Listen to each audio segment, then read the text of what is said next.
show with me, trainer April.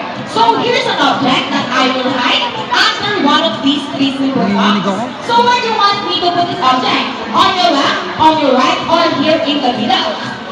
Now we try left, right, or middle. Okay, so let's put it right here. Now let's call in our psychic bird, Dasa. Dasa is our sulfur-crested cockatoo. Scientific name, Kakatuwa galalita. They inhabit in open woodlands and forests along the east coast of Australia. They are very loud birds and can mimic almost any sound. They typically feed on seeds, nuts, fruits such as durian, papaya, rambutan, and they also love corn. Now guys, do you think Dasa has the ability to find hidden objects? If it's yes, then say, you can do it, Dasa! You can do it!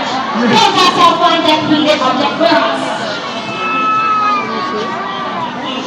And she found it! That was for Dasa with trainer siya.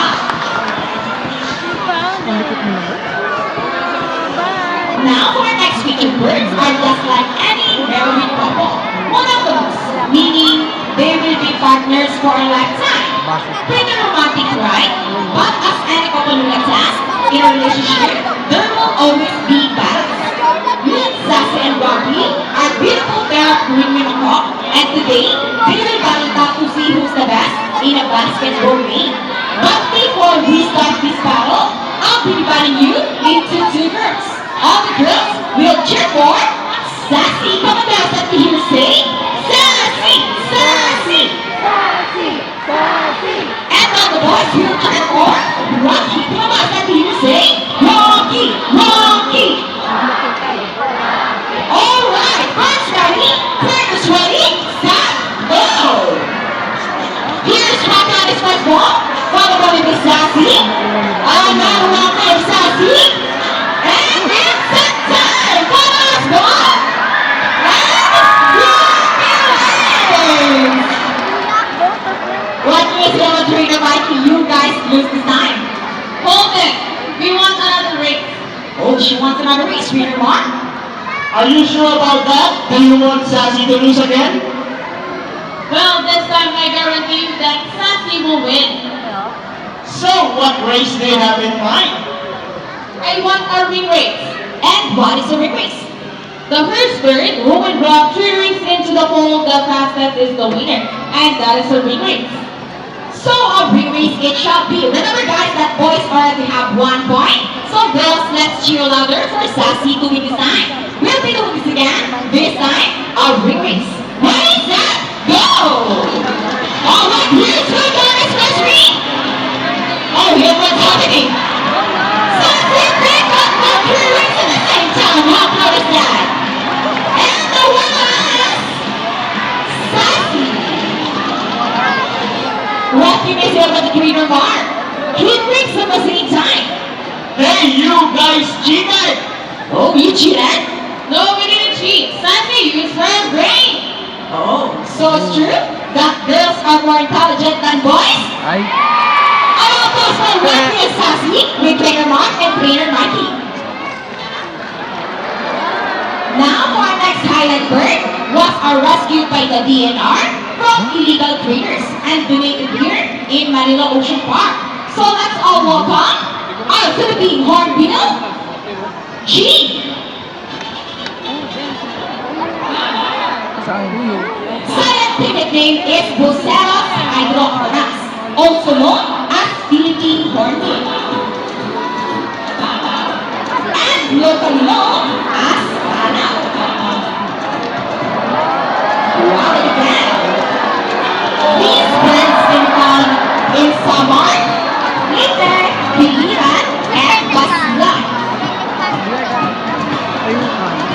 In the wild, Rufus hornbill flies long distance from one continent to another continent. Wow, look at that!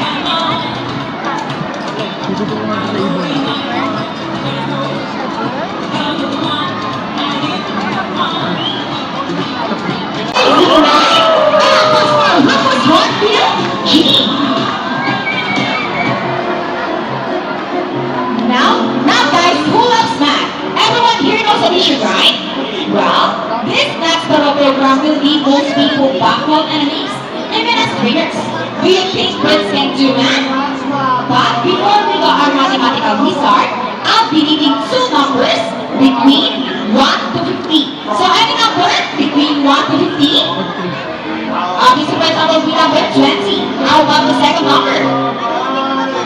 Okay, the second number will be number 18. So the question is 20 plus 18. Let's see if our mathematical wizard can solve this equation. But first, trainer Mark will shuffle the numbers. When you choose how much was it to you, because when you know, Now let's start with how to perform running. Wow, look at that. What a beautiful entrance. just can't go back to Okay, trainer Mark is ready. Go Rocky, solve the equation for us. Once again, the equation is 20 plus 18.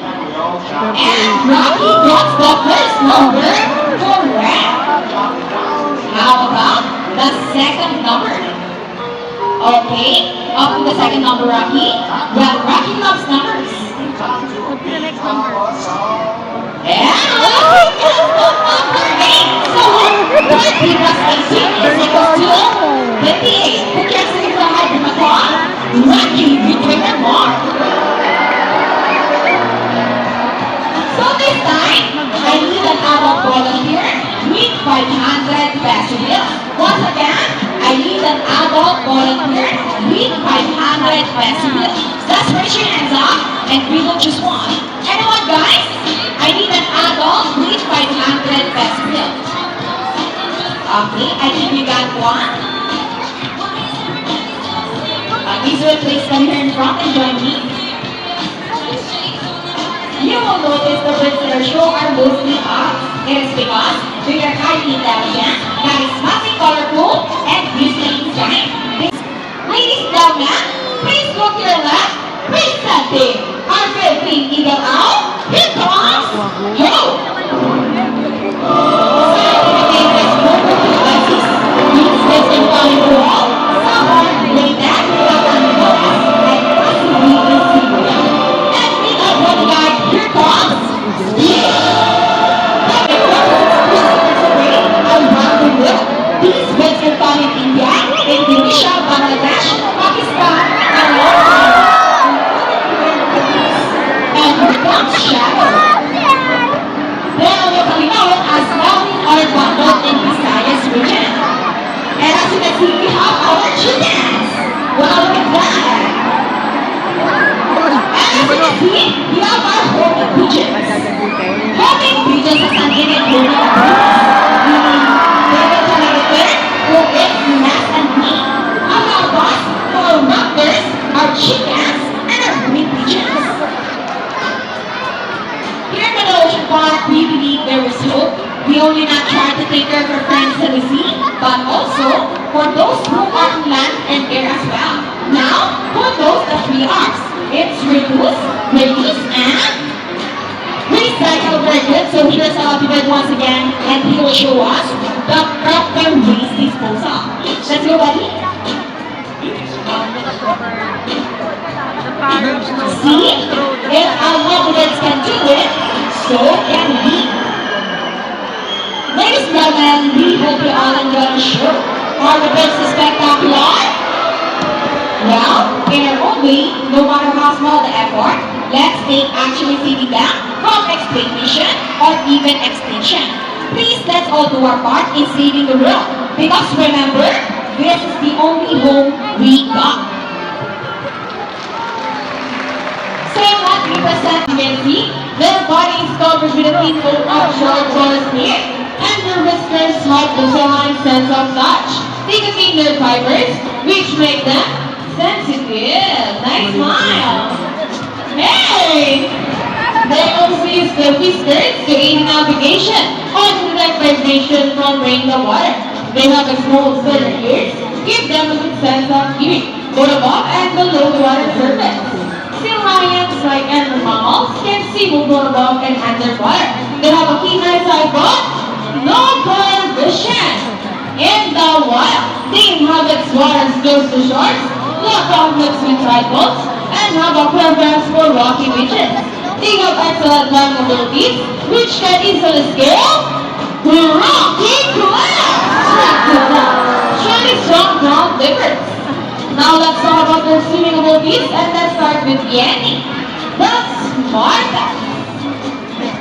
Sea lions are generally cruise around 11 miles per hour using the rowing movements of their front flippers, while their back flippers are stretched out behind their bodies, functioning as rudders for steering.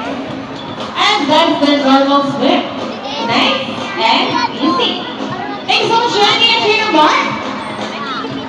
But when chasing their prey or escaping from predators, they can achieve a race without two.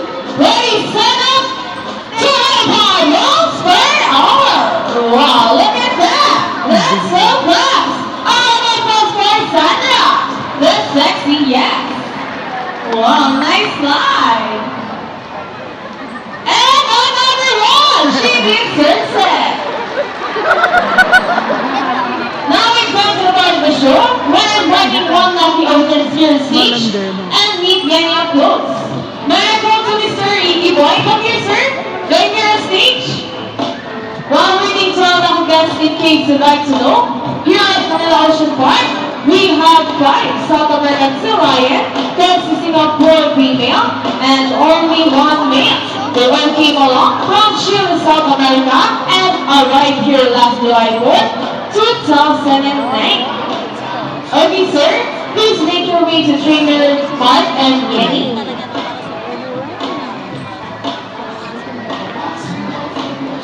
Okay, sir, question. Is this your first time coming to Salina Coast? First time. Well, meaning Yanni for the very first time. Flip your shake is always appropriate. Hold Yanni's different. Look at your camera and smile. Yanni, I said smile. I do that. Okay, now sir, step aside, please. Now, here's the trivia for you about our sea lion. Did you know that we have 34s, 38 canine teeth? That is special design for grasping in their foot. However, they don't chew it, they swallow it whole, just like that. And wala na. And how about my bonus with Yanni? Hold Yanni's shoulder. Look at the camera and give us your best smile from Facebook Robot. Okay, Yanni, I think it's time to give my natural na guess. Say bye. Oh, wait, oh, is there something else? Oh, dito nga, sa trainer Mark.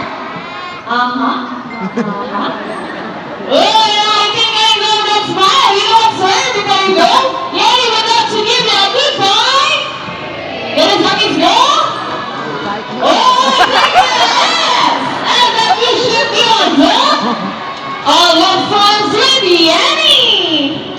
Now, sir, are you ready? Those breaks very easy. All you have to do is put your hands to the back, over your lips, and hold it for 3 seconds. On your left. On your left. Kidding.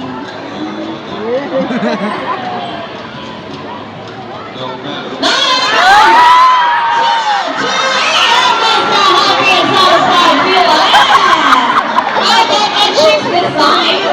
Over your left cheek. Wow, sweet. And how about a one shot? Hold your slipper. Put your hands in the air and rock it. Rock it, yeah. Sir, last question. So how's the kiss? Ang saya. Thank you so much, sir. Okay, this song. Would you like to see a dance number? How my son, bro? Come on, guys. Where's the energy? Would you like to see a dance? Wow, music now. Let's go. Yung boses niya kasi.